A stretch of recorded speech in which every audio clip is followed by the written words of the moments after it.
श्रीमद्भागवत महापुराण दशम स्कंध अध्याय 52 द्वारकागमन श्री बलराम जी का विवाह तथा श्री कृष्ण के पास रुक्मिणी जी का संदेशा लेकर ब्राह्मण का आना।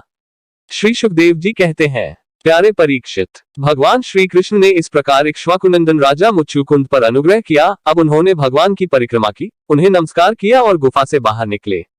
उन्होंने बाहर आकर देखा कि सब के सब मनुष्य, पशु, लता और वृक्ष वनस्पति पहले की अपेक्षा बहुत छोटे छोटे आकार के हो गए हैं। इससे यह जानकर कि कलयुग आ गया, वे उत्तर दिशा की ओर चल दिए। महाराज मुच्युकुंद तपस्या, श्रद्धा, धैर्य तथा अनासक्ति से युक्त एवं संशय संदेह से मुक्त थे। वे अपना चित्त भगवान श्री कृष्ण में लगाकर गंधमादन पर्वत पर जा पहुंचे। भगवान नर नारायण के नित्य निवास स्थान बदरिकाश्रम में जाकर बड़े शांत भाव से गर्मी सर्दी आदि द्वंद सहते हुए वे तपस्या के द्वारा भगवान की आराधना करने लगे। इधर भगवान श्री कृष्ण मथुरापुरी में लौट आए। अब तक काल्यवन की सेना ने उसे घेर रखा था। अब उन्होंने मलेच्छों की सेना का संहार किया और उसका सारा धन छीनकर द्वारका को ले चले। जिस समय भगवान श्री कृष्ण के आज्ञानुसार मनुष्यों और बैलों पर वह धन ले जाया जाने लगा, उसी समय मगधराज जरासंध फिर 18वीं बार 23 अक्षौहिणी सेना लेकर आ धमका। परीक्षित, शत्रु सेना का प्रबल वेग देखकर भगवान श्री कृष्ण और बलराम मनुष्यों की सी लीला करते हुए उसके सामने से बड़ी फुर्ती के साथ भाग निकले। उनके मन में तनिक भी भय न था, फिर भी मानो अत्यंत भयभीत हो गए हो। इस प्रकार का नाट्य करते हुए वह सब का सब धन वहीं छोड़कर अनेक योजनों तक वे अपने कमलदल के समान सुकोमल चरणों से ही पैदल भागते चले गए। जब महाबली मगधराज जरासंध ने देखा कि श्री कृष्ण और बलराम तो भाग रहे हैं, तब वह हंसने लगा और अपनी रथ सेना के साथ उनका पीछा करने लगा। उसे भगवान श्री कृष्ण और बलराम जी के ऐश्वर्य, प्रभाव आदि का ज्ञान न था। बहुत दूर तक दौड़ने के कारण दोनों भाई कुछ थक से गए। अब वे बहुत ऊंचे प्रवर्षण पर्वत पर चढ़ गए। उस पर्वत का प्रवर्षण नाम इसलिए पड़ा था कि वहां सदा ही मेघ वर्षा किया करते थे। परीक्षित, जब जरासंध ने देखा कि वे दोनों पहाड़ में छिप गए और बहुत ढूंढने पर भी पता न चला, तब उसने ईंधन से भरे हुए प्रवर्षण पर्वत के चारों ओर आग लगवाकर उसे जला दिया। जब भगवान ने देखा कि पर्वत के छोर जलने लगे हैं, तब दोनों भाई जरासंध की सेना के घेरे को लांघते हुए बड़े वेग से उस 11 योजन 44 कोस ऊंचे पर्वत से एकदम नीचे धरती पर कूद आए। राजन, उन्हें जरासंध ने अथवा उसके किसी सैनिक ने देखा नहीं और वे दोनों भाई वहां से चलकर फिर अपनी समुद्र से घिरी हुई द्वारकापुरी में चले आए। जरासंध ने झूठ मूठ ऐसा मान लिया कि श्री कृष्ण और बलराम तो जल गए और फिर वह बहुत बड़ी सेना लौटाकर मगधदेश को चला गया। यह बात मैं तुमसे पहले ही नवम स्कंध में कह चुका हूँ कि आनर्तदेश के राजा श्रीमान रैवत जी ने अपनी रेवती नाम की कन्या ब्रह्मा जी की प्रेरणा से बलराम जी के साथ ब्याह दी। परीक्षित, भगवान श्री कृष्ण भी स्वयंवर में आए हुए शिशुपाल और उसके पक्षपाती शाल्व आदि नरपतियों को बलपूर्वक हराकर सबके देखते देखते जैसे गरुड़ ने सुधा का हरण किया था, वैसे ही विदर्भ देश की राजकुमारी रुक्मिणी को हर लाए और उनसे विवाह कर लिया। रुक्मिणी जी राजा भीष्मक की कन्या और स्वयं भगवती लक्ष्मी जी का अवतार थी। राजा परीक्षित ने पूछा, भगवान, हमने सुना है कि भगवान श्री कृष्ण ने भीष्मकनंदिनी परम सुंदरी रुक्मिणी देवी को बलपूर्वक हरण करके राक्षस विधि से उनके साथ विवाह किया था। महाराज, अब मैं यह सुनना चाहता हूँ कि परम तेजस्वी भगवान श्री कृष्ण ने जरासंध, शाल्व आदि नरपतियों को जीतकर किस प्रकार रुक्मिणी का हरण किया। ब्रह्मर्षि, भगवान श्री कृष्ण की लीलाओं के संबंध में क्या कहना है?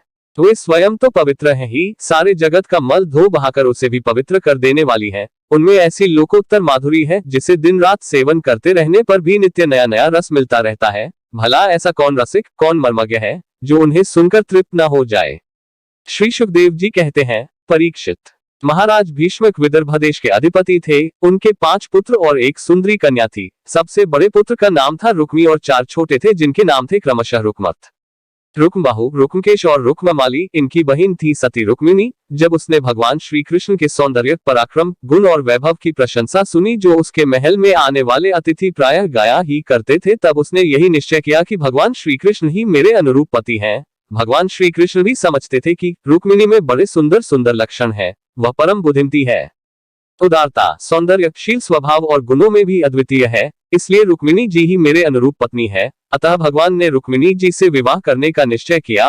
रुक्मिणी जी के भाई बंधु भी चाहते थे कि हमारी बहन का विवाह श्री कृष्ण से ही हो, परंतु रुक्मी श्री कृष्ण से बड़ा द्वेष रखता था। उसने उन्हें विवाह करने से रोक दिया और शिशुपाल को ही अपनी बहन के योग्य वर समझा। जब परम सुंदरी रुक्मिणी को यह मालूम हुआ कि मेरा बड़ा भाई रुक्मी शिशुपाल के साथ मेरा विवाह करना चाहता है, तब वे बहुत उदास हो गईं। उन्होंने बहुत कुछ सोच विचार कर एक विश्वासपात्र ब्राह्मण को तुरंत श्री कृष्ण के पास भेजा। जब वे ब्राह्मण देवता द्वारकापुरी में पहुंचे, तब द्वारपाल उन्हें राजमहल के भीतर ले गए। वहां जाकर ब्राह्मण देवता ने देखा कि आदिपुरुष भगवान श्री कृष्ण सोने के सिंहासन पर विराजमान है। ब्राह्मणों के परम भक्त भगवान श्री कृष्ण उन ब्राह्मण देवता को देखते ही अपने आसन से नीचे उतर गए और उन्हें अपने आसन पर बैठाकर वैसी ही पूजा की जैसे देवता लोग उनकी भगवान की किया करते हैं। आदर सत्कार कुशल प्रश्न के अनंतर जब ब्राह्मण देवता खा पी चुके, आराम विश्राम कर चुके, तब संतों के परमाश्रय भगवान श्री कृष्ण उनके पास गए और अपने कोमल हाथों से उनके पैर सहलाते हुए बड़े शांत भाव से पूछने लगे। ब्राह्मण शिरोमणि, आपका चित्त तो सदा सर्वदा संतुष्ट रहता है ना? आपको अपने पूर्व पुरुषों द्वारा स्वीकृत धर्म का पालन करने में कोई कठिनाई तो नहीं होती? ब्राह्मण यदि जो कुछ मिल जाए उसी में संतुष्ट रहे और अपने धर्म का पालन करे, उससे च्युत न हो तो वह संतोष ही उसकी सारी कामनाएं पूर्ण कर देता है। यदि इंद्र का पद पाकर भी किसी को संतोष न हो तो उसे सुख के लिए एक लोक से दूसरे लोक में बार बार भटकना पड़ेगा, वह कहीं भी शांति से बैठ नहीं सकेगा। परंतु जिसके पास तनिक भी संग्रह परिग्रह नहीं है और जो उसी अवस्था में संतुष्ट है, वह सब प्रकार से संतापरहित होकर सुख की नींद सोता है। जो स्वयं प्राप्त हुई वस्तु से संतोष कर लेते हैं, जिनका स्वभाव बड़ा ही मधुर है और जो समस्त प्राणियों के परम हितैषी, अहंकार रहित और शांत हैं, उन ब्राह्मणों को मैं सदा सिर झुकाकर नमस्कार करता हूँ। ब्राह्मण देवता, राजा की ओर से तो आप लोगों को सब प्रकार की सुविधा है ना? जिसके राज्य में प्रजा का अच्छी तरह पालन होता है और वह आनंद से रहती है, वह राजा मुझे बहुत ही प्रिय है। ब्राह्मण देवता, आप कहां से, किस हेतु से और किस अभिलाषा से इतना कठिन मार्ग तय करके यहाँ पधारे हैं? यदि कोई बात विशेष गोपनीय न हो तो हमसे कहिए, हम आपकी क्या सेवा करें। परीक्षित, लीला से ही मनुष्य रूप धारण करने वाले भगवान श्री कृष्ण ने जब इस प्रकार ब्राह्मण देवता से पूछा, तब उन्होंने सारी बात कह सुनाई। इसके बाद वे भगवान से रुक्मिणी जी का संदेश कहने लगे।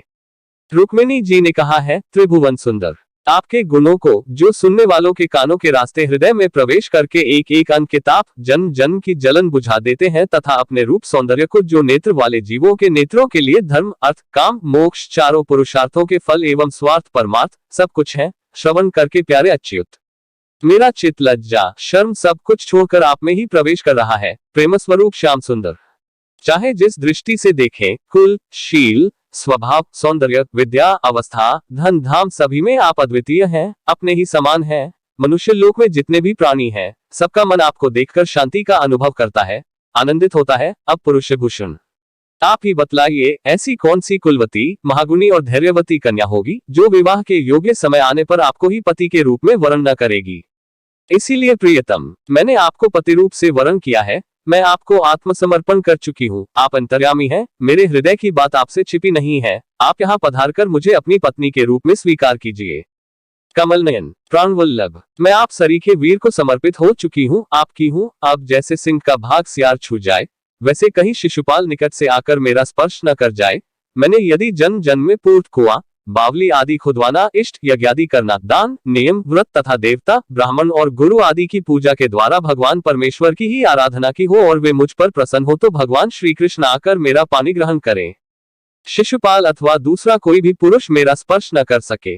प्रभो, आप अजित हैं। जिस दिन मेरा विवाह होने वाला हो, उसके एक दिन पहले आप हमारी राजधानी में गुप्त रूप से आ जाइए और फिर बड़े बड़े सेनापतियों के साथ शिशुपाल तथा जरासंध की सेनाओं को मत डालिए, तहस नहस कर दीजिए और बलपूर्वक राक्षस विधि से वीरता का मूल्य देकर मेरा पानी ग्रहण कीजिए। यदि आप यह सोचते हो कि तुम तो अंतःपुर में भीतर के जनाने महलों में पहरे के अंदर रहती हो, तुम्हारे भाई बंधुओं को मारे बिना मैं तुम्हें कैसे ले जा सकता हूँ, तो इसका उपाय मैं आपको बतलाए देती हूँ। हमारे कुल का ऐसा नियम है कि विवाह के पहले दिन कुलदेवी का दर्शन करने के लिए एक बहुत बड़ी यात्रा होती है। जुलूस निकलता है जिसमें विवाही जाने वाली कन्या को, दुल्हन को नगर के बाहर गिरिजा देवी के मंदिर में जाना पड़ता है। कमल नयन, उमापति भगवान शंकर के समान बड़े बड़े महापुरुष भी आत्मा शुद्धि के लिए आपके चरण कमलों की धूल से स्नान करना चाहते हैं। यदि मैं आपका वह प्रसाद, आपकी चरण धूल नहीं प्राप्त कर सकी तो व्रत द्वारा शरीर को सुखाकर प्राण छोड़ दूंगी, चाहे उसके लिए सैकड़ों जन्म क्यों न लेने पड़े। कभी न कभी तो आपका वह प्रसाद अवश्य ही मिलेगा। ब्राह्मण देवता ने कहा, यदुवंश शिरोमणि, यही रुक्मिणी के अत्यंत गोपनीय संदेश हैं, जिन्हें लेकर मैं आपके पास आया हूँ। इसके संबंध में जो कुछ करना हो विचार कर लीजिए और तुरंत ही उसके अनुसार कार्य कीजिए।